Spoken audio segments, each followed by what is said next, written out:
Halo teman-teman, bayangkan jika kalian memiliki sebuah bakat yang dianggap paling lemah tidak berguna justru sebenarnya merupakan bakat langka yang berpotensi menjadi yang terkuat. Setidaknya itulah yang dialami bocah berusia 6 tahun bernama Tang San dalam animasi berjudul Soul Land. Versi live actionnya pernah dibahas di channel ini beberapa bulan yang lalu dan banyak yang request untuk sekalian dibahas juga versi donghuanya yang dikatakan masih jauh lebih seru. Pada awalnya saya menolak karena berpikir pasti akan membosankan karena ya plot ceritanya pasti sama saja. Namun setelah kemarin saya maraton seriesnya yang masih berlanjut, ternyata memang banyak hal menarik yang dibuat berbeda dari versi live actionnya. Baiklah, tanpa berlama-lama kita akan membahas plot ceritanya terlebih dahulu. Tetapi meski series ini sudah dirilis lebih dari 3 tahun yang lalu, saya akan tetap memberi peringatan keras spoiler warning bagi kalian yang belum pernah menontonnya. Jadi ceritanya gini. Diceritakan ratusan tahun silam ada seorang pemuda jenius dan sangat berbakat bernama Tang San. Di usianya yang masih tergolong muda, ia telah berhasil menguasai berbagai macam teknik bela diri tingkat tinggi, beberapa di antaranya adalah mata iblis ungu dan teknik tangan besi. Namun pada suatu hari ia melanggar hukum sektenya dengan menyelinap ke perpustakaan rahasia dan mempelajari teknik terlarang. Alhasil ketika ia ketahuan, ia pun dikejar habis-habisan oleh para tetua sekte yang ingin membunuhnya.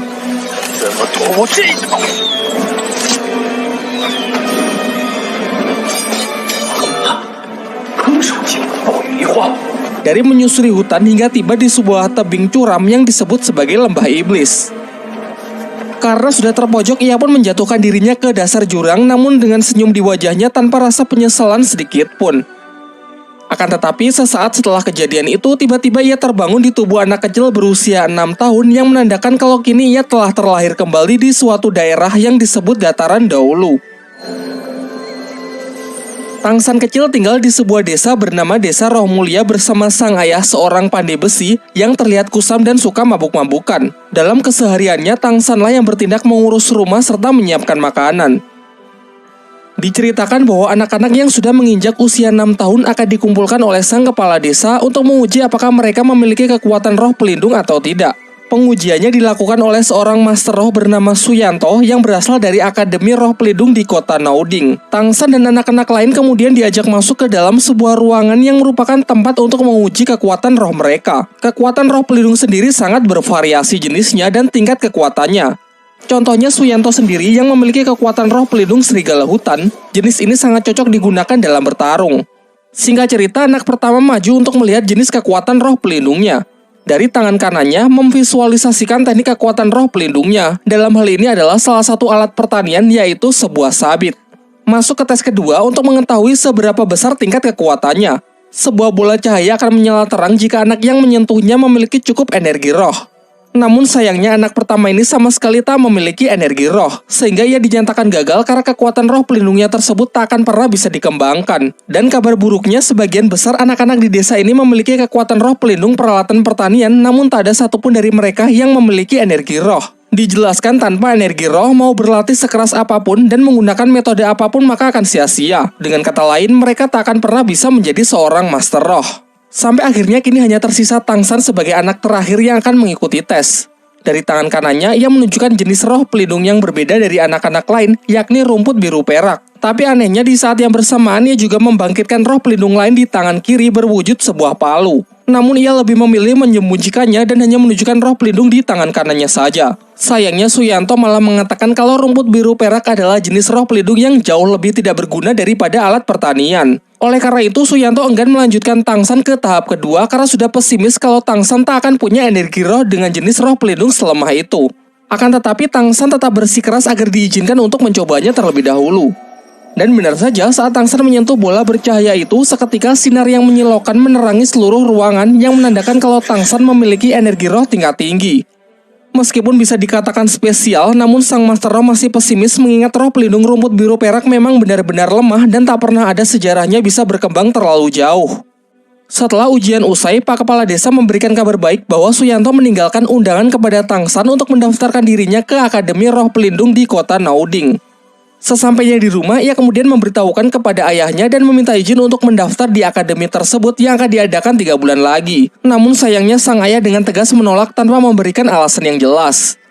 Masih belum menyerah, Tang San mencoba untuk membujuk ayahnya dengan menunjukkan kekuatan roh pelindung ganda miliknya, yang salah satunya berwujud sebuah palu yang diketahui bernama palu Huo Tian.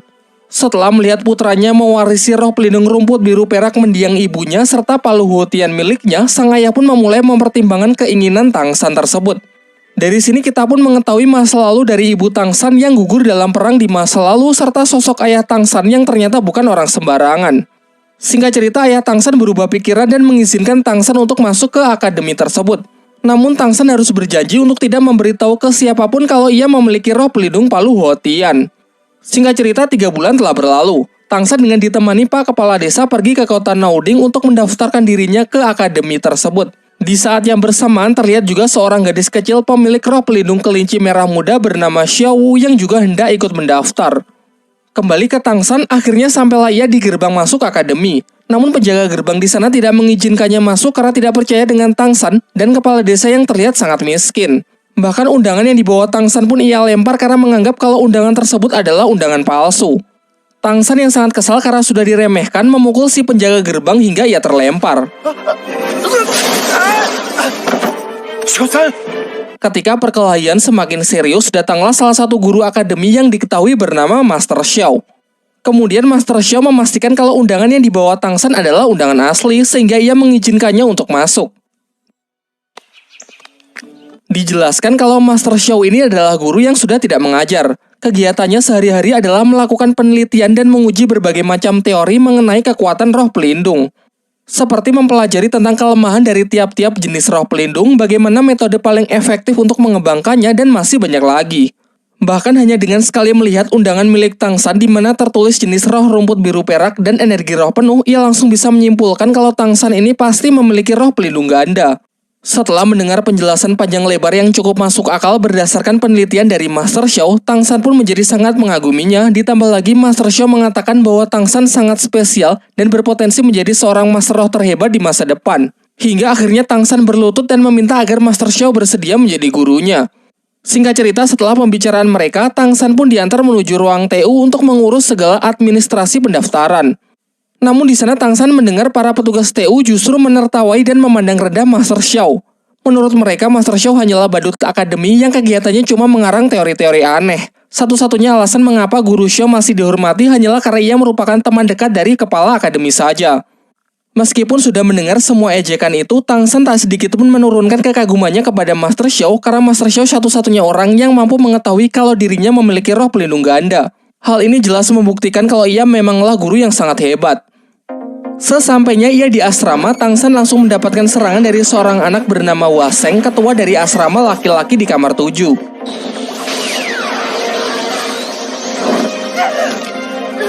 Namun dalam sekejap Tang San dapat mengelak dan mengalahkannya. Hal ini membuat semua anak-anak kagum dan menobatkan Tang San menjadi ketua berikutnya sesuai aturan yang mereka berlakukan.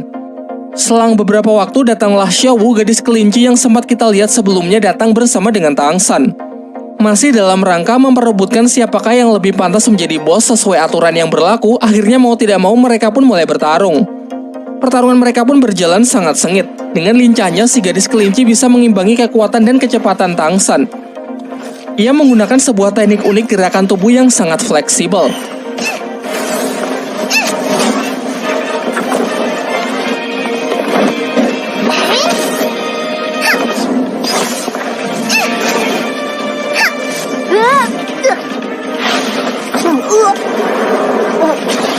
Dalam pertarungan singkat itu, Tang San pun dibuat kalah telak dengan catatan ia masih belum mengeluarkan seluruh kemampuannya.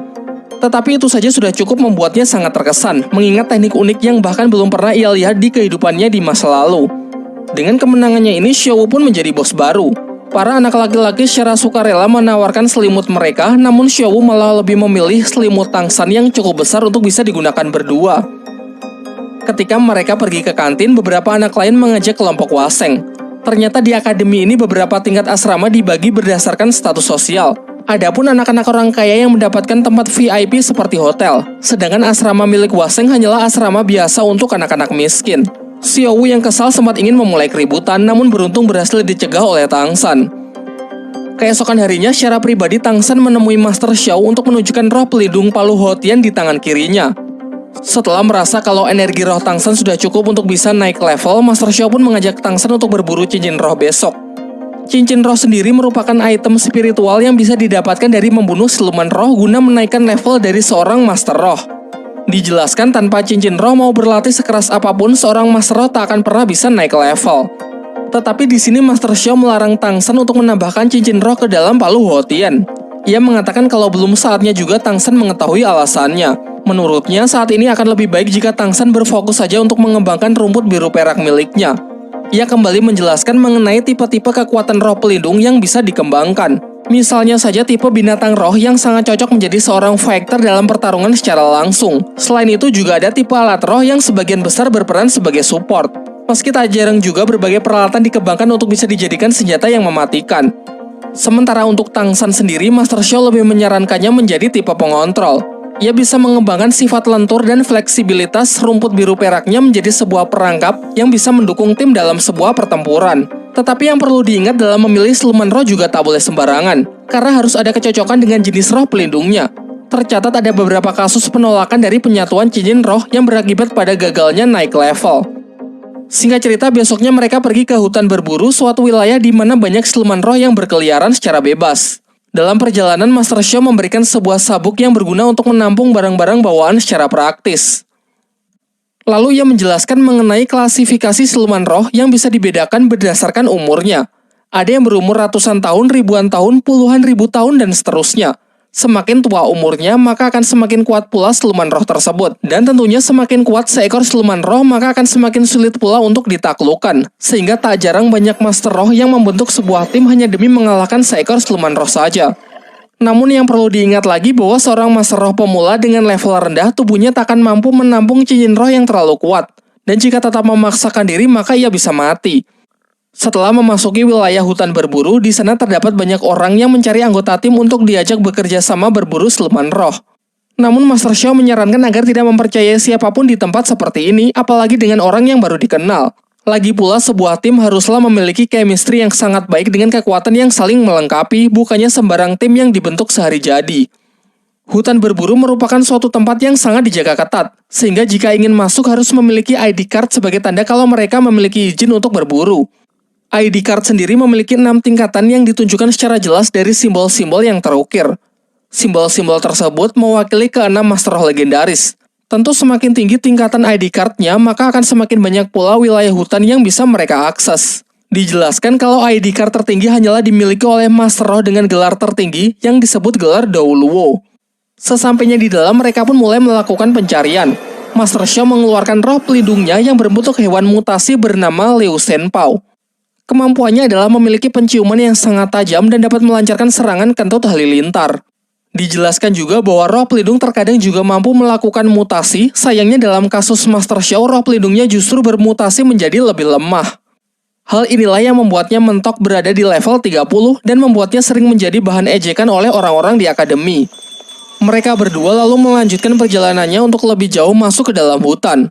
Sempat bertemu dengan siluman roh kucing muda berumur 10 tahun, namun belum cocok jika digabungkan dengan roh pelindung milik Tang San. Selanjutnya ada siluman roh tanaman bambu. Kulitnya sangat keras sehingga sangat baik sebagai skill pertahanan. Meskipun lumayan cocok, namun masih bukan yang terbaik untuk rumput biru perak milik Tang San. Ia menyarankan agar Tang San memilih siluman roh beracun dan memiliki pertahanan yang sangat tinggi. Perburuan mereka pun berlangsung hingga larut malam. Sekelompok siluman serigala yang lapar mengincar mereka, beruntung dapat diatasi oleh kentut halilintar dari Liu Shenpao.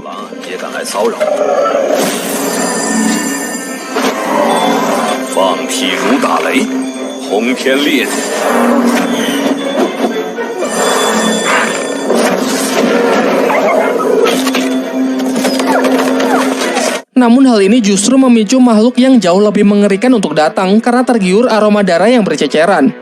Makhluk tersebut adalah siluman roh yang memiliki wujud ular mendrik beracun berusia 400 tahun, juga merupakan jenis siluman roh dengan racun yang paling mematikan. Walaupun mungkin sangat cocok untuk Tang San, namun Master Xiao mengajaknya untuk melarikan diri karena menghadapi makhluk tersebut dinilai terlalu berbahaya. Liu Shenpao yang mencoba mengalihkan perhatian pun tak luput dari amukan ular beracun tersebut. Hingga saat sudah tergigit, Master Xiao bergegas untuk menariknya kembali. Sadar bahwa mereka tak akan punya kesempatan untuk kabur, Tang San pun memilih untuk menghadapinya. 蛇的防御链接。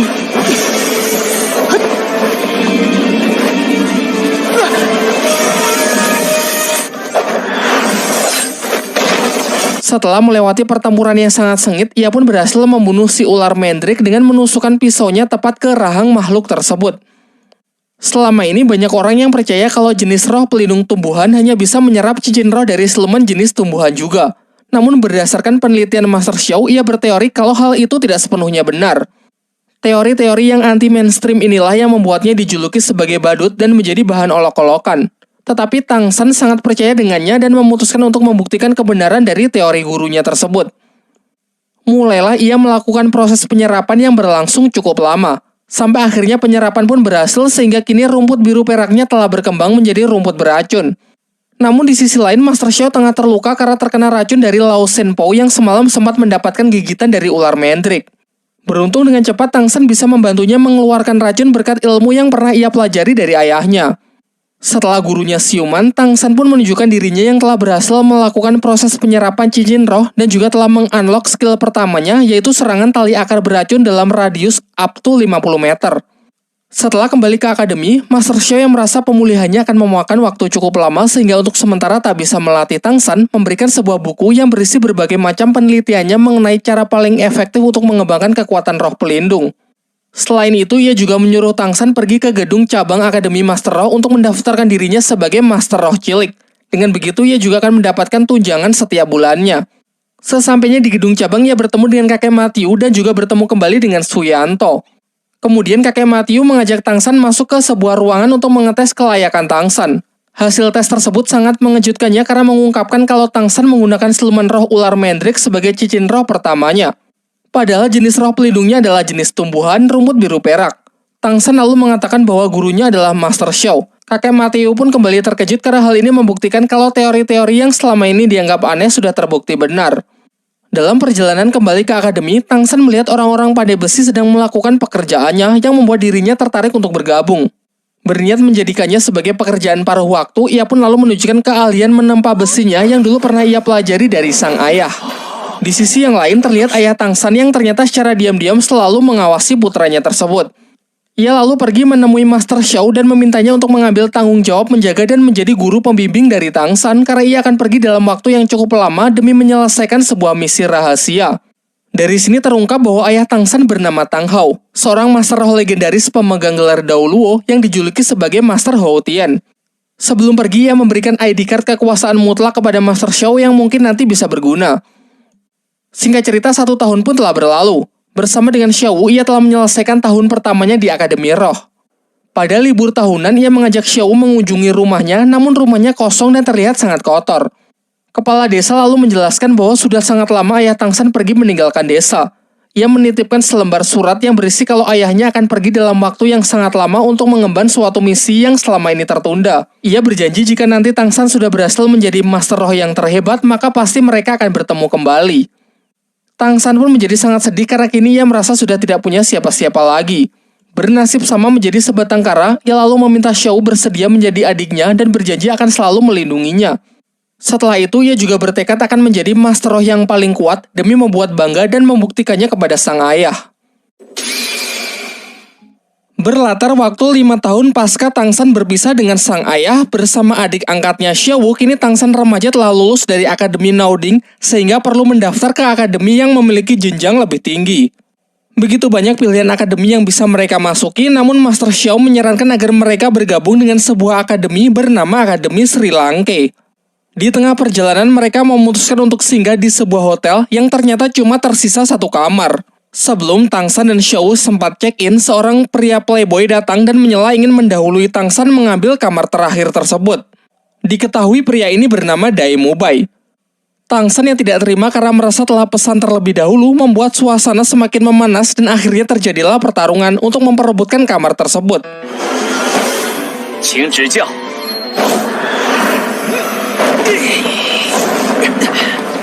你有资格做我对手。空鹤青龙，神条。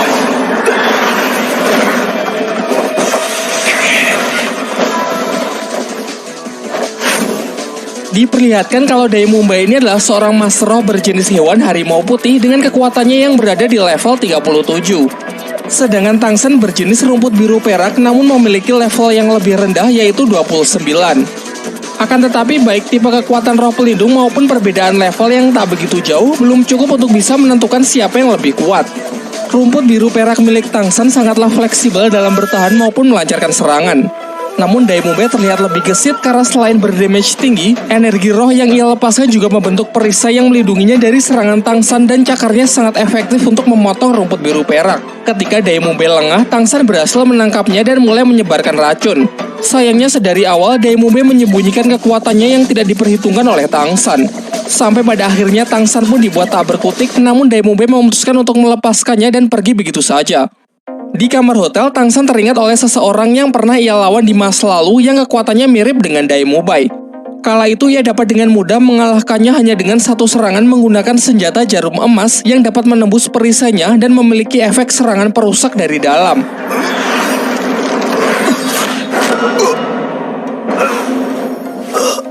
Besoknya Tangsan mengajak Xiao berkeliling untuk mencari material dari senjata rahasianya. Sampailah mereka ke sebuah toko barang antik dan di sana Tangsan melihat bongkahan batu yang istimewa. Si pemilik toko pada awalnya mempermainkan Tangsan dengan memberikan harga yang sangat mahal. Namun setelah ia tahu kalau Tangsan adalah murid dari Master Xiao dengan melihat sabuk hitam yang Tangsan kenakan, ia pun bersedia memberikan batu tersebut secara cuma-cuma. Sekembalinya ke kamar hotel, Tangsan lalu menghancurkan batu tersebut dan membentuknya menjadi beberapa jarum emas lalu menunjukkan sebuah teknik mematikan persis seperti ingatan dari masa lalunya. 我还是没明白。 蜷缩起来会有什么效果？ Singkat cerita, bersama Xiao ia telah sampai di tempat pendaftaran Akademi Sri Lanka. Di sana banyak para pendaftar yang tidak diterima karena pemilik akademi hanya menerima orang dengan level kekuatan di atas 21 atau yang ia sebut dengan istilah pemilik kekuatan monster. Diperlihatkan Daimumbai yang ternyata merupakan murid senior di Akademi Sri Lanka. Ia menunjukkan kekuatannya yang seketika membuat para pendaftar menjadi pesimis. Tak lama setelah itu datanglah seorang gadis bernama Ning Rongrong yang langsung diterima karena ia telah mencapai level 26 dan berasal dari klan ternama yakni klan Cahaya Kibau. Sebuah klan yang dikatakan memiliki jenis roh pelindung tipe support terkuat di dunia dahulu.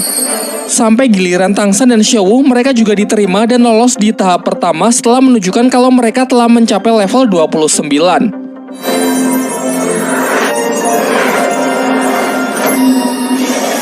Daimumbai lalu diperintahkan untuk mengantar mereka menuju tes berikutnya karena untuk menjadi murid Akademi Sri Lanka mereka harus lolos dalam 4 tes. Sembari menjelaskan kalau sebenarnya ia tengah mencari seorang pasangan yang serasi dengan roh pelindung miliknya. Karena dikatakan kalau penggabungan dua kekuatan roh pelindung yang serasi akan melahirkan sebuah kekuatan baru yang sangat kuat. Memasuki gedung akademi yang terlihat kurang meyakinkan, Tangsan di sana bertemu dengan seorang pria yang menawarkan sosis bernama Oishike. Oishike merupakan murid Akademi Sri Lanka yang seangkatan dengan Daimumbai dan memiliki kekuatan roh pelindung yang sangat unik yaitu tipe support makanan. Salah satu yang menjadi skill andalannya adalah menciptakan sosis pemulih stamina. Sementara itu, Daimumbai membawa satu pendaftar lagi yang lolos tes tahap pertama yang bernama Suying. Ia telah mencapai level 27 dengan kekuatan roh pelindung jenis hewan kucing neraka. Singkat cerita, diajaklah mereka berempat untuk mengikuti tes terakhir karena kekuatan mereka berempat yang dinilai sudah sangat kuat sehingga tak perlu mengikuti tes kedua dan tes ketiga. Dalam perjalanan, Daimumbai menjelaskan bahwa Akademi Sri Lanka berdiri secara independen tanpa terikat dengan kerajaan manapun. Selain itu, tercatat hanya memiliki 42 murid sejak didirikan 20 tahun yang lalu, sehingga rata-rata hanya menerima 2 murid saja per tahun. Kedua hal inilah yang menjadi alasan mengapa akademi ini sangatlah miskin. Sang kepala akademi memegang prinsip bahwa lebih baik akademinya ditutup daripada hanya menerima orang-orang lemah. Bahkan akademi juga memiliki standar yang tinggi dengan menargetkan bahwa seorang siswa harus bisa mencapai level lebih dari 40 sebelum berusia 20 tahun. Hanya sedikit orang yang berhasil lulus dari akademi, sisanya bahkan ada yang mati saat berburu siluman roh demi berusaha meningkatkan level. Daimumbai lalu memperkenalkan para calon murid baru dengan salah satu guru yang dipanggil Guru Zhao, seorang master roh yang sudah mencapai level 76. Karena terlalu bersemangat melihat para murid baru di tahun ini yang lumayan berpotensi, Guru Zhao pun mengubah tes ke tahap keempat yang awalnya pertarungan melawan Daimumbai, kini justru ia ambil alih. Dengan kata lain, mereka berempat harus bertarung melawan Guru Zhou di tes kali ini. Guru Zhou merupakan Master Roh yang telah mencapai level 76 dengan kekuatan roh pelindung tipe hewan beruang berbulu emas, memiliki pertahanan super kuat, dan dikatakan sama sekali tidak punya kelemahan. Kemudian Guru Zhou menyampaikan aturan, yaitu jika mereka bisa bertahan sampai satu dupa habis terbakar, maka mereka akan dinyatakan lolos. Namun sebaliknya, jika mereka tidak bisa, maka mereka harus pulang. Ia lalu memberikan waktu kepada Tang San dan yang lainnya untuk saling bekerja sama dan berdiskusi sebelum pertarungan dimulai. Tang San pun menginisiasi untuk membuat rencana kerjasama, dimulai dari memperkenalkan kekuatan mereka masing-masing. Su Ying memiliki roh pelindung bernama kucing neraka bertipe assassin yang mengandalkan kecepatan tinggi. Sedangkan Ning Rongrong adalah tipe support yang memiliki roh pelindung berwujud pagoda cahaya 7 bintang. Dua skillnya yaitu memberikan buff kecepatan dan kekuatan 30% kepada target yang ia kehendaki. Setelah formasi terbentuk, pertarungan pun dimulai.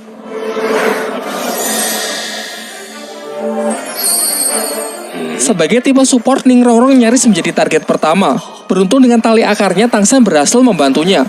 Dilanjutkan dengan kombinasi serangan mereka bertiga untuk menjatuhkan Guru Zhou. Menggunakan strategi super ofensif, pihak Tang San tidak memberikan sedikit pun lawannya untuk melancarkan serangan balasan. Namun sayangnya pertahanan dari Guru Zhou benar-benar tidak tertembus. Lanjut ke pola serangan kedua, kali ini mereka mendapatkan buff dari Ning Rongrong untuk menggempur Guru Zhou dengan serangan berkecepatan tinggi. Sejauh ini serangan-serangan mereka masih belum berarti apa-apa bagi Guru Zhou. Bahkan parahnya sejauh ini Guru Zhou sama sekali belum menggunakan kekuatan roh pelindungnya.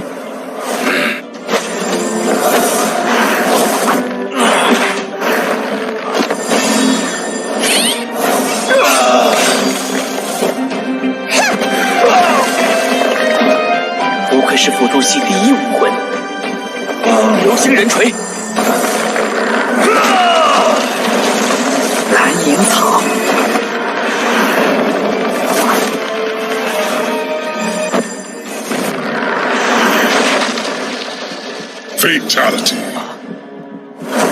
，Sampai ketika Tang San berhasil mendesaknya menggunakan penjara tali akar beracun, akhirnya memaksa Guru Zhou untuk serius. Ia pun menunjukkan kekuatan roh pelindungnya yang sontak membuat keadaan menjadi berbalik. Pihak Tang San yang sudah mengeluarkan seluruh tenaganya kini benar-benar tak sanggup lagi berdiri. Akan tetapi saat melihat Xiao terluka akibat melindunginya, ia merasa telah menjadi kakak yang tidak berguna. Lantas ia pun emosi dan mencoba melawan seorang diri dengan menggabungkan teknik mata rahasia, telapak tangan besi dengan kemampuan rumput biru peraknya.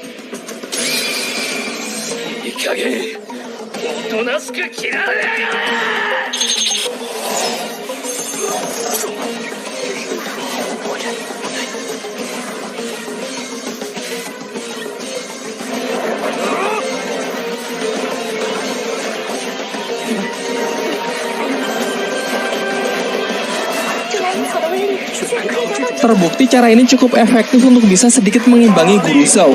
Tetapi Guru Zhou kembali mengamuk dengan melepaskan skill cincin roh keempatnya yang berumur puluhan ribu tahun.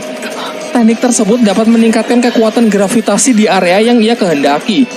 Sementara Tang San yang tak berhenti berpikir sedikit belajar dari pertarungan melawan Dai Mumbai kemarin. Ia memanfaatkan skill kedua yang bernama Rotan Hantu, yaitu kemampuan parasit rumput biru peraknya untuk membatasi pergerakan dari Guru Zhou. Dan akhirnya dengan usaha yang keras, ia dapat menembus pertahanan dari teknik perisai roh pelindung tipe hewan tersebut.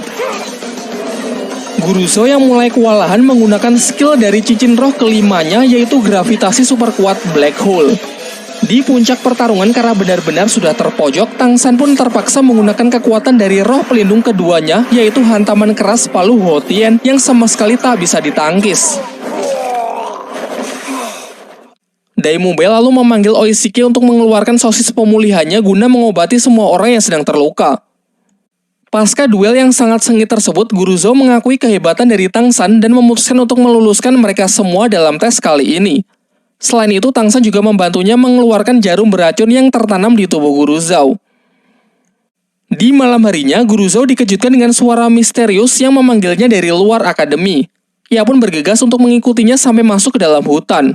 Tak lama setelah itu, muncullah sosok pria berjubah hitam, namun Guru Zhou sama sekali tak bisa mengenalinya. Dengan melihat beberapa cincin roh tingkat tinggi yang melingkar di tubuhnya, terungkap bahwa sosok misterius itu ternyata adalah seorang master roh dengan gelar Dao Luo yang sontak membuat Guru Zhou gemetar ketakutan karena menyadari perbedaan kekuatan mereka yang terpaut terlalu jauh. Ialah Master Hou Tian yang bernama Tang Hao, ayah dari Tang San, pemilik roh pelindung legendaris Palu Hou Tian. Tujuan ia datang ke sini adalah untuk memberi pelajaran kepada Guru Zhou supaya tahu bagaimana rasanya ditindas oleh orang yang memiliki level jauh di atasnya. Tak lama setelah itu, Pak Kepala Akademi Sri Langke pun datang dan menunjukkan kekuatan roh pelindungnya yang berwujud roh burung hantu dengan level kekuatan 78. Ia bernama Flander. Namun di sini ia langsung menyadari kalau orang di depannya adalah Tang Hao, orang terkuat bergelar Dao Luo. Ia pun langsung menunjukkan rasa hormatnya. Tetapi Tang Hao yang terlanjur emosi karena Guru Zhou telah berani mengganggu putranya, ia pun memberinya pelajaran serupa agar tidak menindas orang yang lebih lemah. Setelah ia puas menghajar Guru Zhou sampai babak belur, Tang Hao pun membiarkannya tetap hidup dan berpesan agar mereka menjaga putranya dengan baik di akademi ini. Keesokan harinya diperlihatkan Tang San yang sudah siuman dari pingsannya, ditemani seniornya Oishike yang semalaman menjaganya. Ia lalu menawari Tang San untuk memakan sosisnya untuk mempercepat proses penyembuhan. Namun Tang San menolaknya dan lebih memilih untuk melakukan kultivasi. Setelah kondisinya membaik, Tang San pergi ke tempat pertarungan sebelumnya. Di sana ia membersihkan belasan jarum beracunnya yang sempat ia gunakan untuk melawan Guru Zhou. Sembari itu ia mulai berpikir untuk meningkatkan efektivitas dari senjata rahasianya seperti saat masih di kehidupannya dulu. Karena pasti di masa depan ia akan bertemu dengan orang-orang yang jauh lebih kuat. Kemudian ia bergegas pergi ke kamar Xiaowu untuk melihat kondisinya yang ternyata juga sudah membaik. Kemudian Tang San meminta maaf karena kemarin ia tak bisa menepati janjinya untuk melindungi Xiaowu. Tetapi Xiaowu sama sekali tak menyalahkan Tang San karena memang Guru Zhou lah yang terlalu kuat. Saat tengah berkeliling desa, di tengah jalan mereka menyaksikan pertengkaran seorang laki-laki gendut dengan pacarnya. Diketahui bahwa pria ini juga merupakan murid Akademi Sri Langke yang seangkatan dengan Oishike dan Dai Mubai yang bernama Mang Houjun. Xiaowu yang merasa geram melihat perbuatan kasar Mang Houjun terpaksa ikut campur. Begitu pula Tang San yang ingin melindungi adiknya. Karena merasa kesal dengan orang-orang yang berani mencampuri urusannya, ia pun memulai pertarungan. Mang Houjun ini memiliki level yang setara dengan Tang San, dengan kekuatan roh pelindung jenis hewan yang sangat istimewa, yaitu kekuatan Phoenix Api. Berdasarkan apa yang telah diajarkan oleh Master Xiao, hewan jenis Phoenix termasuk jajaran hewan terkuat yang memiliki serangan yang sangat bagus. Skill pertamanya adalah roh Phoenix berwujud ayam merah yang terlihat imut, namun ledakannya memiliki daya hancur yang lumayan besar.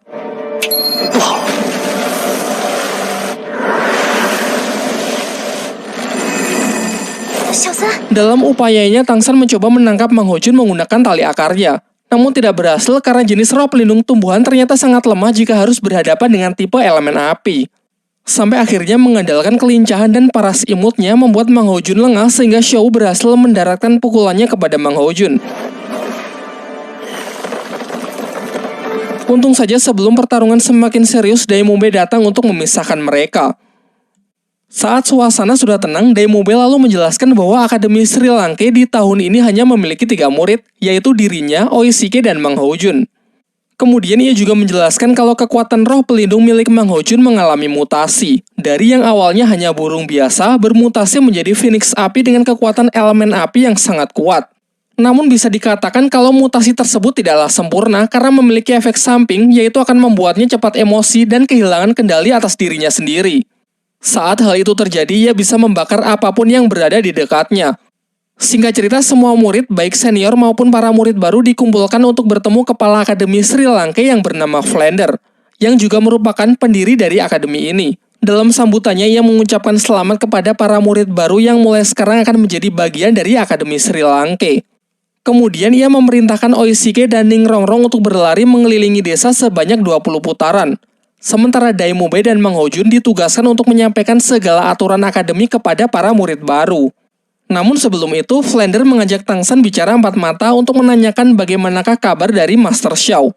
Lalu Tang San memberikan surat dari Master Xiao yang dititipkan kepadanya sebelum berangkat. Entah apa isi surat tersebut, yang pasti hal itu membuat Flander merasa sangat gembira. Sementara itu, kita diperlihatkan kerajaan klan Qibao yang juga merupakan tempat asal dari Ning Rongrong. Terlihat di sana ada ayah Ning Rongrong yang bernama Feng Zi. tengah mendapatkan laporan dari seorang pendekar pedang bernama Jiansu mengenai Ning Rongrong yang telah melarikan diri dan memilih bergabung dengan Akademi Sri Lanka. Sang ayah cukup merasa lega setelah tahu bahwa Akademi Sri Lanka adalah akademi yang cukup baik. Namun Jiansu yang merupakan paman dari Ning Rongrong merasa sedikit cemas dan ingin memastikannya sendiri.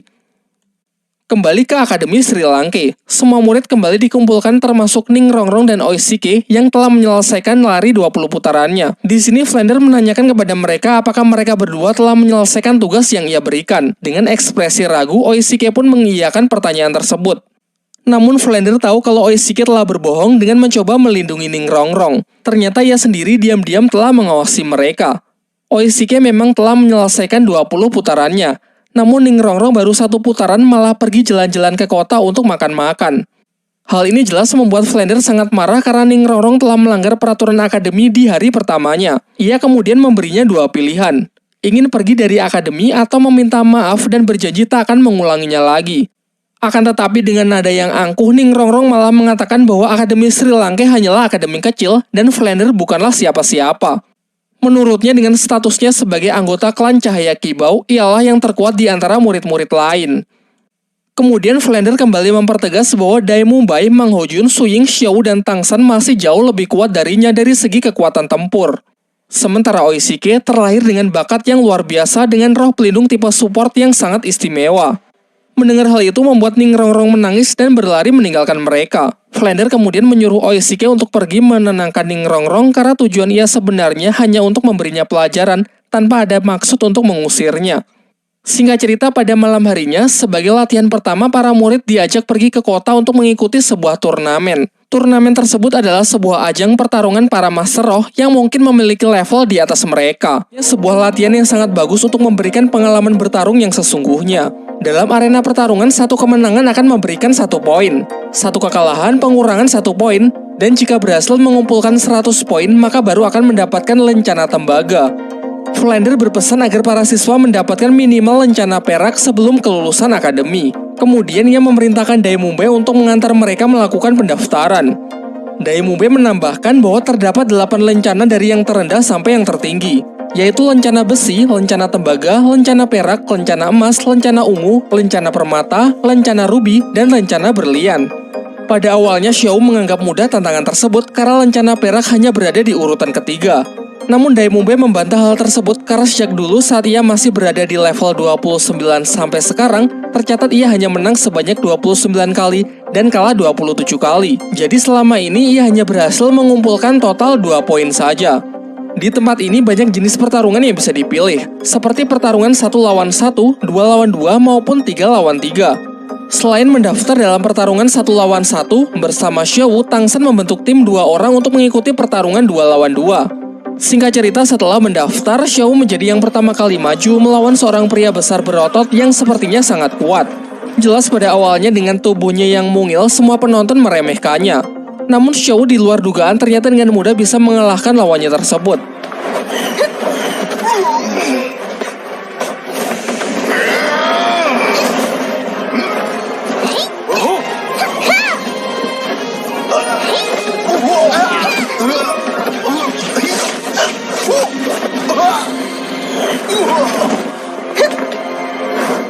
Pertarungan berikutnya adalah Tang San melawan Suying. Tentu karena pemilihan peserta yang random, secara kebetulan ia mendapatkan lawan dari teman akademinya sendiri.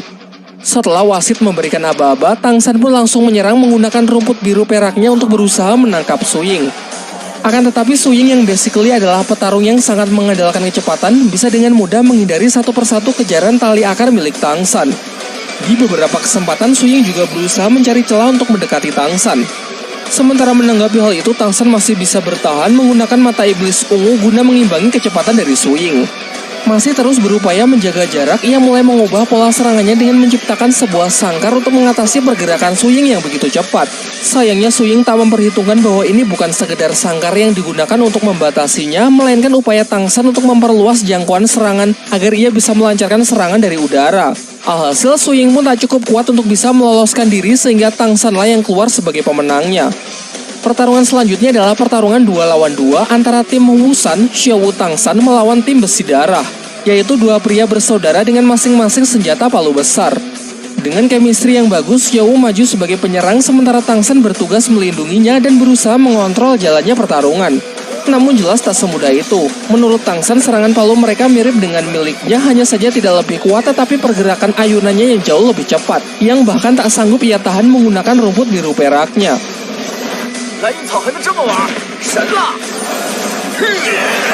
Namun ternyata serangan-serangan Tang San ia gunakan untuk menyebarkan benih dari skill keduanya, yaitu rotan hantu.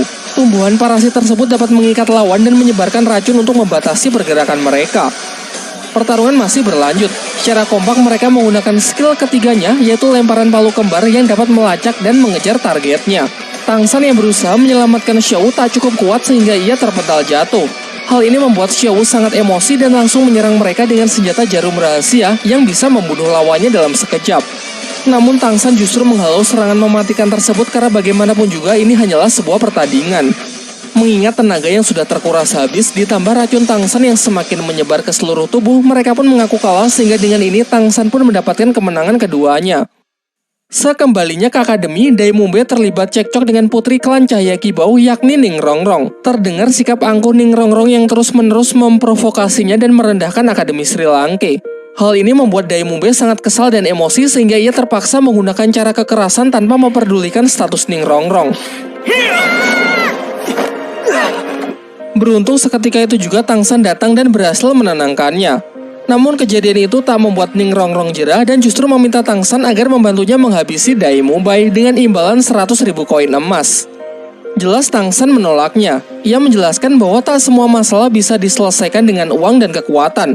Ia pun menyarankan agar Ning Rongrong keluar saja dari akademi karena menurutnya tempat ini sama sekali tidak cocok untuk Ning Rongrong. Bahkan Oishike yang jelas-jelas menyukai Ning Rongrong pun juga berpikiran sama. Ia lantas menyarankan supaya Ning Rongrong pergi karena mustahil di sini ia bisa mendapatkan teman dengan sikap yang sedemikian angkuh. Keesokan harinya semua murid kembali dikumpulkan untuk menerima latihan. Namun Oishike yang datang terlambat memasang wajah yang begitu gembira karena ternyata pagi ini ia telah mencapai level 30. Semuanya pun mengucapkan selamat. Pak Kepala Akademi Flander memerintahkan semua murid besok pergi ke hutan Shindu, versi lain dari hutan berburu, untuk membantu mencarikan cincin siluman roh ketiga untuk Oishike, di bawah bimbingan dari Guru Zhao.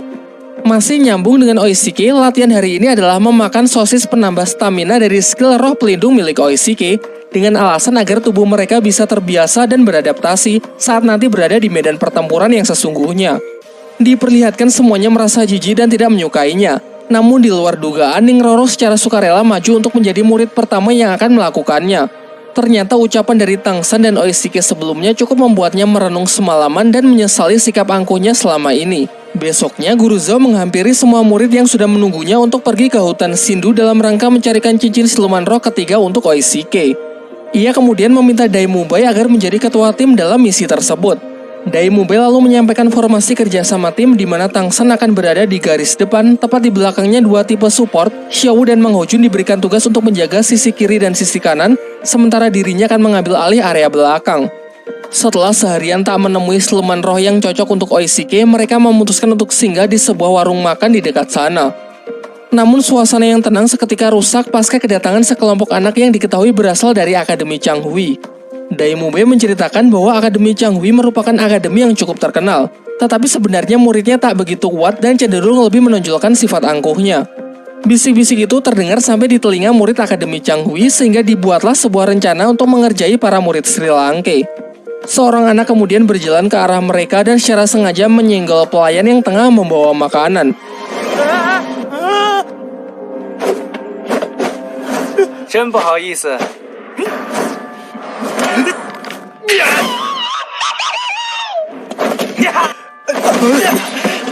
Menyaksikan hal itu, semua murid pun dibuat emosi dan menanyakan mereka ini sebenarnya berasal dari akademi mana. Namun Dai Mumbe justru meledek mereka dengan mengatakan bahwa kalian tidak layak untuk mengetahuinya.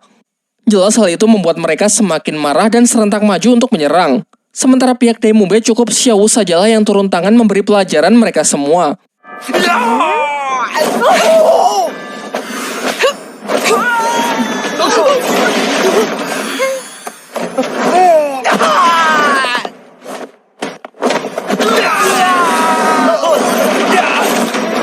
Perseteruan yang semakin memanas memaksa guru dari Akademi Changhui untuk turun tangan.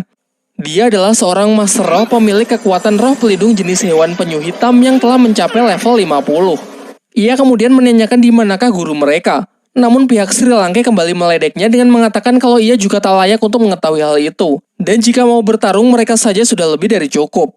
Sampai ketika mereka nyaris bentrok, pemilik restoran pun meminta jika mereka ingin berkelahi maka jangan dilakukan di dalam warungnya. Sebelum keluar, Tang San menyusun sebuah strategi karena pasti tak akan mudah menghadapi Master Roh yang sudah berada di level 50. Menurutnya jenis roh pelindung penyu hitam adalah jenis kekuatan dengan durability yang sangat tinggi namun tidak memiliki damage yang besar. Singkat cerita, pertarungan mereka pun dimulai yang dimeriahkan oleh sorakan para murid Akademi Changhui. Serangan pertama dimulai dari skill pukulan gelombang udara dari Dai Mubai, disertai tembakan api Mang Ho Jun di sisi kanan dan didukung oleh rumput biru perak milik Tang San untuk membatasi pergerakan lawannya. Setelah tertangkap, Mang Ho Jun kembali mendapatkan aba-aba dari Tang San untuk membakar habis guru Changhui dengan teknik semburan Phoenix api bersuhu tinggi. Sayangnya perkiraan Tang San tak sepenuhnya benar. Guru Akademi Changhui memiliki skill serangan nafas dingin yang luapannya sanggup membekukan udara dalam sekejap. Su Ying yang mencoba mengambil kesempatan untuk melancarkan serangan jarak dekat justru tangannya terjebak dalam kubah es. Beruntung dengan refleks Dai Mubai segera mendekat untuk menghancurkan kubah tersebut. Dilanjutkan dengan Tang San yang kembali berusaha mengikat lawan, dikombinasikan dengan api Mang Ho Jun. Dai Mubai yang sempat terpengaruh provokasi mengambil resiko untuk menyerang yang mengakibatkan radang dingin di tubuhnya semakin parah. Sementara itu Mang Ho Jun kembali beraksi dengan semburan Phoenix api untuk menghalau serangan nafas es yang mengarah langsung ke Dai Mubai sehingga terjadilah bentrokan antara dua elemen yang saling bertolak belakang.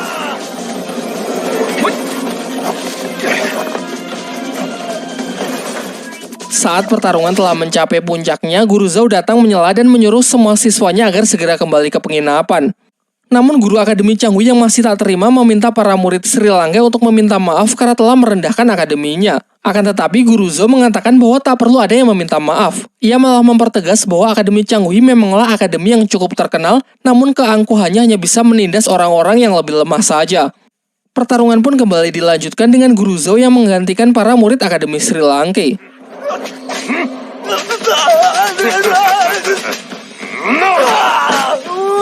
Dalam sekejap ia bisa menghajar habis-habisan guru Akademi Changhui, bahkan tanpa melibatkan kekuatan roh pelindungnya. Setelah pertarungan itu, Guru Zhao kembali menemui para muridnya dan mengatakan bahwa nanti ia akan memberikan latihan spesial untuk menghadapi sampah seperti itu. Di pagi harinya, di bawah bimbingan dari Guru Zhao, para murid Akademi Sri Lanka diajak jauh masuk ke dalam hutan Sindhu. Ia menjelaskan bahwa hutan Sindhu berbeda dari hutan-hutan yang dipelihara oleh kebanyakan kerajaan karena hutan ini masih sangat liar dan siluman-siluman roh yang ada juga sangatlah buas. Ia menyarankan kepada semuanya agar tetap berada di dekatnya dan tidak mengusik siluman roh tanpa perintahnya jika tidak ingin mati sia-sia, terutama Oishike dan Ning Rongrong. Ketika Dai Mubai memimpin dan membukakan jalan, Tang San menyarankan agar tak sembarangan membunuh siluman roh muda agar ekosistem tetap terjaga. Di samping itu, bau darah yang ditinggalkan bisa memicu kedatangan siluman roh yang jauh lebih kuat. Setelah cukup lama mencari, mereka akhirnya merasakan hawa keberadaan dari seekor siluman roh yang cukup kuat.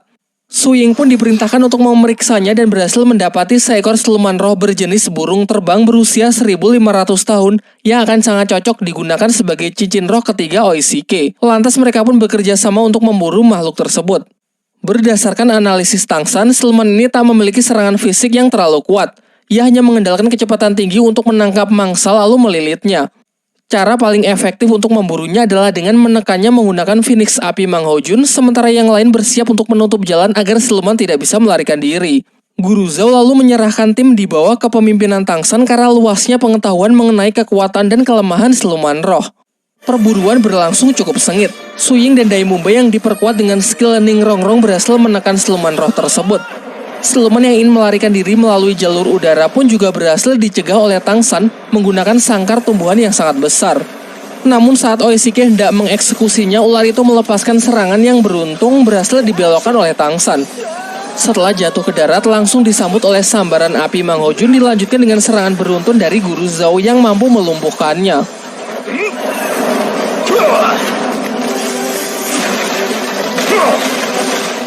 Guru Zhao lantas segera menyuruh Oishike untuk mengambil cincin rohnya, akan tetapi tiba-tiba datang seorang nenek bersama cucunya yang mengklaim bahwa siluman roh ular terbang adalah miliknya yang akan menjadi cincin roh ketiga untuk cucunya. Hal itu karena ialah yang pertama kali menemukannya, dibuktikan dengan serangan tongkat yang ia goreskan ke perut siluman tersebut. Menanggapi hal itu, Guru Zhou tidak bertindak gegabah karena nenek itu merupakan salah satu senior Master Roh yang bernama Cao Tianxiang. Di dunia persilatan ia merupakan Master Roh yang sangat disegani. Bersama pasangannya yakni bangsawan naga Mengsu, mereka menjadi duo maut terkuat yang dikatakan mampu menandingi seorang Master Roh bergelar Dao Luo. Walaupun begitu, Guru Zhou masih bersikeras untuk menolak memberikan siluman roh tersebut. Ia beralasan meski Cao Tianxiang yang menemukannya terlebih dahulu, namun ialah yang berhasil menangkapnya. Sampai akhirnya diputuskan untuk menggunakan hukum Master Roh guna menyelesaikan permasalahan ini. Hukum itu menyatakan bahwa sesama Master Roh harus saling bertarung demi memperebutkan siluman roh, sehingga Oishike ditantang untuk menghadapi cucunya yang bernama Meng Yiran, Master Roh level 30. Namun Guru Zhou menolak mengingat muridnya merupakan Master Roh bertipe support. Mendengar hal itu, tiba-tiba dari belakang Tang San maju dan menyatakan bahwa ia bersedia mewakili Oishike untuk bertarung melawan Yiran. Sang nenek pun sepakat karena mengetahui kalau Tang San masih berada satu level lebih rendah dari cucunya, terlebih lagi roh pelindungnya hanyalah rumput biru perak. Singkat cerita, pertarungan pun dimulai. Diremehkan di awal menjadi keuntungan bagi Tang San untuk bisa melancarkan serangan kejutan.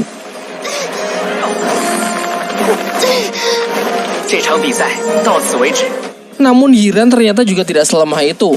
Berkat roh pelindung ularnya, ia dengan mudah bisa meloloskan diri dari perangkap tali akar milik Tang San. Bahkan racun pelumpuh yang ia gunakan juga sama sekali tak berpengaruh karena basically kekuatan ular milik Yiran juga beracun. Merupakan sebuah cara yang sangat efektif untuk melawan racun dengan racun. Menggunakan senjata tombak beracun, ia kemudian melancarkan serangan balasan. Tidak begitu cepat namun cukup merepotkan karena jumlahnya yang lumayan banyak. Tang San pun berusaha mendekat dan berhasil menghentikan serangan tersebut yang dikendalikan oleh tongkat ular milik Yiran. Mulailah mereka membenturkan energi roh yang saling berusaha menekan satu sama lain. Setelah cukup lama saling menekan, pertarungan itu pun akhirnya dimenangkan oleh Tang San sehingga hak milik atas siluman roh ular terbang kini diserahkan kepada Oishike. Oishike lalu segera mengeksekusi siluman roh tersebut dan mulai proses kultivasi untuk mendapatkan cincin roh ketiganya. Di sisi lain, Tang San yang kehabisan tenaga pasca pertarungannya dengan Yiran juga berkultivasi untuk memulihkan kekuatannya. Singkat cerita, Oishike telah selesai dengan proses penyerapannya dan telah berhasil memperoleh cincin ketiga serta meng-unlock skill baru, yaitu sosis terbang. Barang siapa yang memakan sosis tersebut, maka akan bisa terbang selama 1 menit dengan kecepatan ular terbang. Ketika Guru Zhou ingin mengajak semuanya untuk kembali ke akademi, tiba-tiba Tang San yang sudah tersadar menyela dan mengatakan kalau kini ia juga telah berhasil mencapai level 30, sehingga sekarang ia juga ingin mencari siluman roh untuk dijadikan cincin ketiganya. Mendengar hal itu, Guru Zhou yang terlihat senang setuju lalu mengajak semuanya untuk mencari tempat yang aman untuk beristirahat terlebih dahulu. Di malam harinya saat tengah beristirahat, mereka membicarakan mengenai siluman roh yang selalu diburu oleh manusia. Guru Zhou mengatakan kalau sekarang semakin sulit mencari cincin roh, padahal dulu di pinggiran hutan saja banyak terdapat siluman roh berusia ribuan tahun. Menanggapi itu, Tang San berpendapat kalau itu semua adalah ulah manusia yang sebenarnya jauh lebih ganas ketimbang siluman roh. Perburuan yang terus dilakukan membuat para siluman roh pasti suatu saat akan mengalami kepunahan. Dan jika siklus ini terus berjalan, maka akan datang suatu hari di mana seorang Master Roh tak akan bisa naik tingkat karena tidak ada lagi cincin roh yang tersedia. Semuanya pun termenung sejenak, termasuk Guru Zhou yang berpikir kalau narasi Tang San memang cukup masuk akal. Di tengah pembicaraan, mereka tiba-tiba diserang oleh seekor siluman roh berjenis kera raksasa yang merupakan raja hutan bagi para siluman roh. Mereka pun sontak dibuat sangat terkejut karena biasanya siluman jenis ini hanya tinggal di hutan terdalam dan sangat jarang keluar. Menurut Tang San, kera raksasa adalah mimpi buruk bagi para Master Roh. Pasalnya kekuatannya yang luar biasa kuat membuat seorang Master Roh bergelar Dao Lu sekalipun belum tentu bisa menandinginya. Dan bahkan dikatakan siluman ini mampu mengalahkan siluman roh jenis lain yang usianya jauh di atasnya. Tak hanya dari segi kekuatan, kecepatan, dan pertahanan, namun ia juga memiliki kecerdasan layaknya manusia. Guru Zhou yang sadar batasannya mencoba melakukan negosiasi karena siluman kera raksasa mengerti bahasa manusia. Ia pun berjanji akan segera pergi dan tak akan berani mengusiknya. Namun ketika menyaksikan kemarahan dari sang raja hutan, Guru Zhou pun segera memerintahkan semua murid untuk pergi terlebih dahulu, sementara ia memasang kuda-kuda untuk bersiap melancarkan serangan.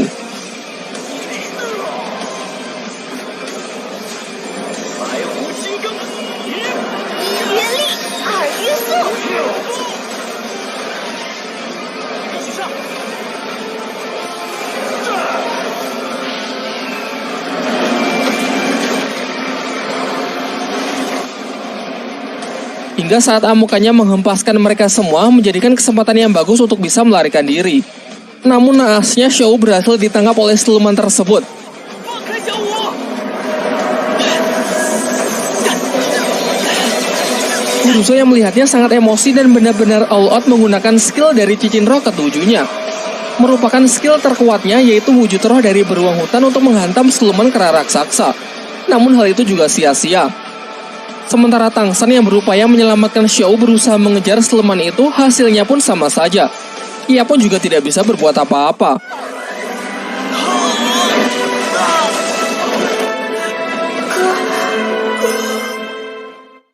Dengan rasa kecewa yang amat mendalam, mereka semua pun beristirahat untuk memulihkan kondisi pasca insiden tersebut. Guruzo lalu menyampaikan permintaan maafnya karena tidak bisa menjaga Xiao. Namun menurut Tang San ini semua adalah salahnya karena sebagai kakak ia tak bisa menepati janjinya untuk selalu melindungi Xiao. Ia yang masih belum menyerah meminta sosis terbang dari Oishike untuk mengejar Xiao meskipun sebenarnya kondisi Tang San sekarang tidak memungkinkan lagi. Usahanya tersebut didukung oleh Ning Rongrong yang memberi buff kekuatan dari skill roh pelindungnya. Guruzo yang awalnya dikira marah justru meminta Oishike untuk memberikan sosis terbang kepada yang lain dan menginisiasi untuk segera menyusul guna membantu Tang San. Sementara itu nasib Xiao yang dibawa kabur oleh siluman kera raksasa ternyata tak seburuk apa yang dipikirkan guru dan teman-temannya. Ternyata mereka berdua sudah saling mengenal satu sama lain. Xiao memanggilnya dengan nama Erming. Langsung saya sampaikan spoiler di sini ya. Xiao ini sebenarnya bukanlah manusia, melainkan jelmaan dari siluman roh berusia ratusan ribu tahun yang telah berevolusi menjadi manusia. Ia kemudian meminta Erming untuk menjaganya sejenak karena ia akan melakukan kultivasi untuk mendapatkan cincin roh ketiganya. Berkat statusnya sebagai mantan siluman roh, Xiao memiliki kemampuan untuk menyerap cincin roh siluman tanpa harus membunuh mereka. Di sisi lain, Tang San yang mengejarnya kehabisan waktu terbang sehingga terjatuh ke dalam hutan sebelum bisa menemukan Xiao. Selain itu, kondisinya juga semakin buruk karena sebelumnya ia juga sudah terluka. Sialnya, ia malah bertemu dengan siluman roh buas berjenis laba-laba berwajah manusia.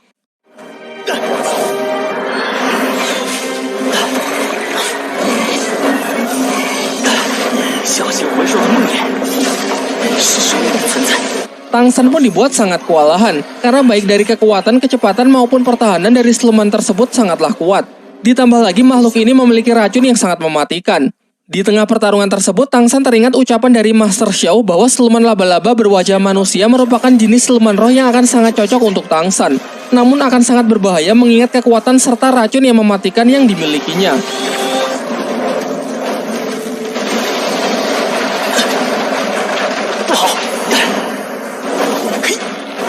Singkat cerita, ia akhirnya menemukan titik kelemahan dari siluman tersebut, yaitu terletak pada wajahnya.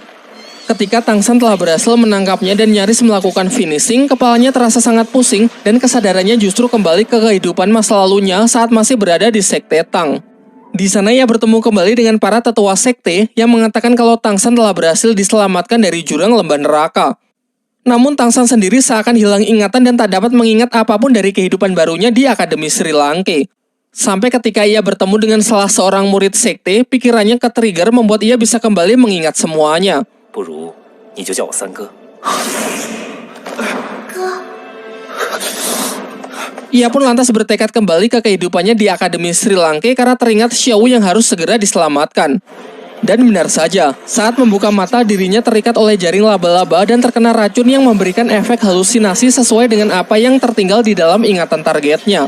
Tang San pun kembali melakukan perlawanan dan akhirnya berhasil melepaskan diri dari ikatan jaring laba-laba tersebut.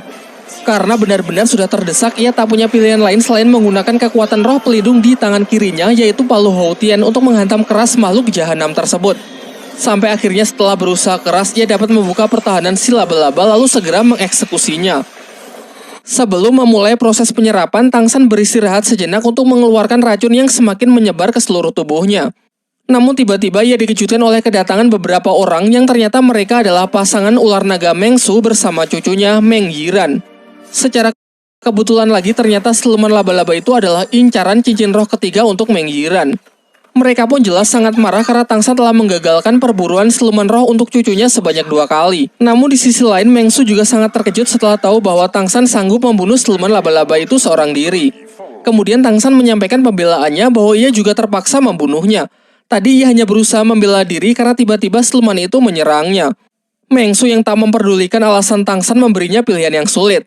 yaitu jika Tangsan bersedia bergabung dengan keluarganya, maka ia akan membiarkan Tangsan tetap hidup dan mempersilakannya untuk menyerap cincin roh dari siluman laba-laba tersebut. Namun Tangsan dengan tegas menolak tawaran itu. Pasalnya, seseorang yang telah bergabung dengan suatu keluarga maka harus mengabdikan seumur hidupnya untuk keluarga tersebut. Sementara dirinya adalah tipe orang yang lebih suka bebas tanpa terikat oleh pihak manapun. Diperlihatkan secara diam-diam Tangsan bersiap dengan busurnya untuk berencana menyandera Yiran, karena mustahil ia bisa menang melawan dua orang legend di hadapannya. Merasa tawarannya tak dihargai, Meng Su pun semakin murka. Ia lalu memberi kesempatan terakhir untuk Tangsan untuk menebus kesalahannya yang telah 2 kali mengagalkan kenaikan tingkat dari cucunya. Untuk itu Tangsan diperbolehkan pergi, tapi dengan meninggalkan satu lengannya sebagai bentuk kompensasi. Masih mencoba bernegosiasi, Tangsan mengatakan akan bersedia bergabung dengan keluarga mereka, namun dengan satu syarat, yaitu mereka harus membantunya mengalahkan seekor siluman roh yang telah menculik Xiaowu. Awalnya mereka mengentengkan syarat itu karena mudah baginya kalau hanya membunuh satu siluman saja. Akan tetapi ekspresi mereka langsung berubah ketika Tangsan mengatakan kalau siluman roh yang dimaksud adalah siluman Raja Kera Raksasa. Mereka malah menuduh kalau Tangsan sengaja menjebaknya, karena berhadapan dengan makhluk itu maka sama saja dengan bunuh diri. Bahkan dikatakan kalau Master Roh bergelar Daulo pun belum tentu sanggup mengalahkannya. Karena keduanya tak bisa memenuhi syarat yang ia berikan, Tangsan pun enggan untuk bergabung dan dengan tegas mengatakan kalau mereka ingin lengannya maka silakan ambil saja sendiri.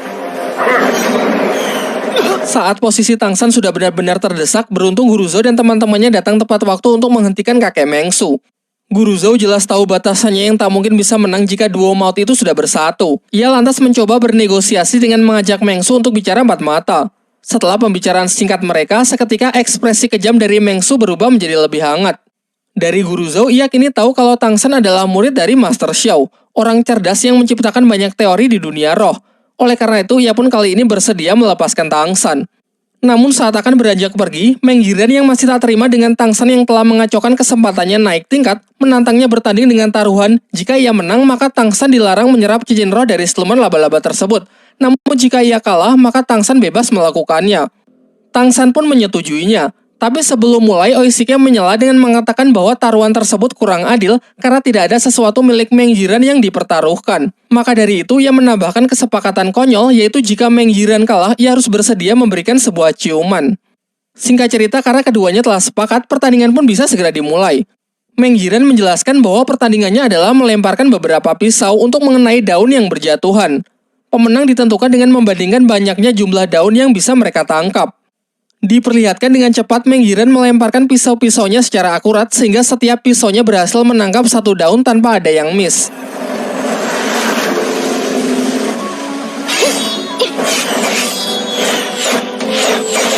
Melihat Tangsan yang sedari tadi tidak bergerak membuat Meng Yiran kebingungan. Namun Tangsan mengatakan kalau ia sudah melakukannya. Hal ini diperjelas oleh Meng Su yang mengatakan bahwa Tangsan memang sudah melakukannya dan ia menang telak dari cucunya tersebut. Meng Yiran yang belum bisa percaya lalu mengeceknya sendiri. Dan benar saja, semua pisau Tangsan tertancap sempurna dengan 10 daun masing-masing di setiap pisau. Sangat jauh dari Yiran yang hanya 1 daun per pisau. Bahkan hebatnya Tangsan melemparkan pisau dengan posisi membelakangi pohon tanpa menggunakan mata dan hanya mengandalkan insting yang telah ia latih sejak kecil. Kemudian Meng Su mengungkapkan kekagumannya kepada Tangsan karena memiliki kemampuan yang ia sendiri bahkan belum tentu bisa melakukannya. Kemudian Tangsan menghampiri Yiran yang nampak sedih karena telah kalah 2 kali. Tangsan mencoba menenangkannya dengan mengatakan kalau jelas saja ia bisa menang, pasalnya ia telah berlatih menggunakan senjata rahasia selama lebih dari 9 tahun. Ia lalu menunjukkan senjata rahasianya yang jauh lebih kecil namun memiliki keuntungan lebih ringan sehingga sangat praktis digunakan sebagai senjata yang mematikan. Ia juga bersedia mengajari Meng Yiran dengan menjelaskan sedikit mengenai tekniknya yang ia sebut pelacak suara. Bukan melihat dengan mata, melainkan menggunakan indera pendengaran yang bisa merasakan setiap gerakan bahkan tanpa ada titik buta. Setelah pembicaraan itu, tiba-tiba Meng Yiran mencium Tangsan karena bagaimanapun juga ia telah kalah taruhan.